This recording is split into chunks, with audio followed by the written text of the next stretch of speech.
Hi, and welcome back to day 4 of the Summer Solstice Self-Guided Retreat.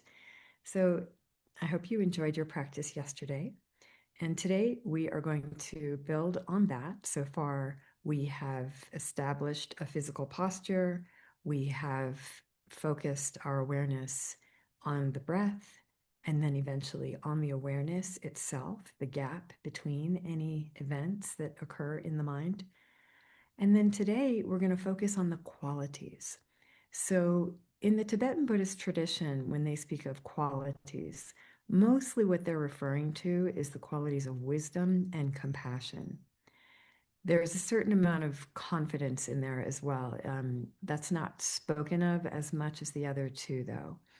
But the wisdom and compassion practices or awareness of these traits will completely open up your meditation practice in new ways. And that then translates into your life. So, as we make this passage through the portal of the summer solstice, while we are doing our meditation practice, we are inviting wisdom just by virtue of holding space for awareness to arise in those gaps. That is where wisdom arises, in the spaciousness of mind between mental events. The problem is that most of us have not been trained to rest in those gaps without some sort of judgment or reaction or thought or something to add. And so, what we do when we're cultivating these qualities of wisdom and compassion is we watch those urges. We watch the urge to react to a thought that makes us angry. We watch the urge to judge ourselves for the poor quality of our meditation practice because we can't seem to even find the gap. It happens. And so when we are noticing these urges to go and fill up the space, that is your cue to rest in the spaciousness of acknowledging that.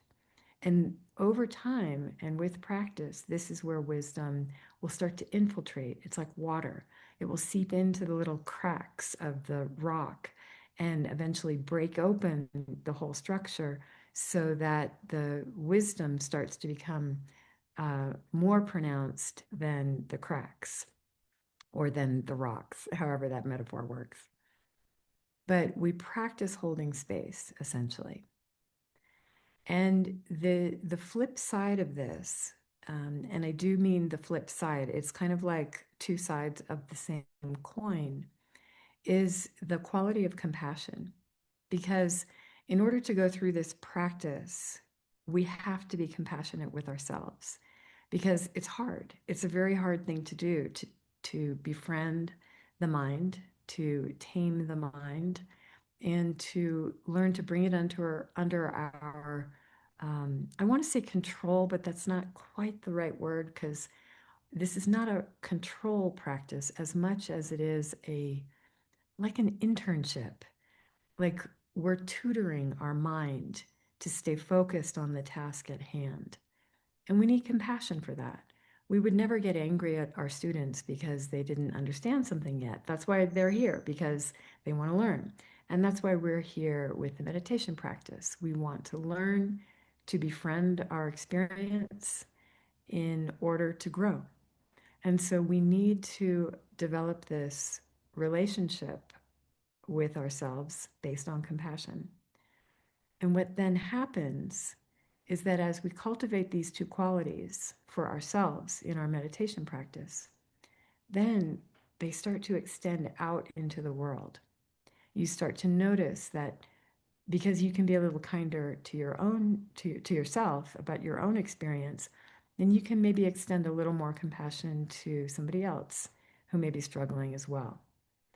And whereas you may have responded or reacted to some trigger in being triggered by somebody else, maybe you have developed a little bit of wisdom for yourself, and you can extend that out to the other as well, recognizing that you don't need to go in with a nasty comment or, you know, say anything about somebody's mistake. You can just hold space and let that person figure it out for themselves. Whether they do or don't, that's not your problem. But the fact is, by training in this wisdom practice, you invite the possibility for the outer world to also join in those practices of wisdom and compassion, or in those qualities of wisdom and compassion. So it starts at home, developing these qualities, but then it extends out, which then reinforces the qualities at home.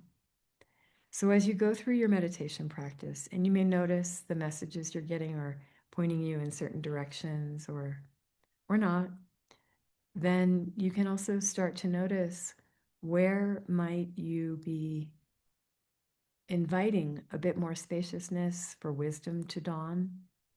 Where might you be holding a bit more compassion for yourself and others? And to allow these qualities to infuse not only your meditation, but your life off of the cushion as well, your daily life. So that is today's practice.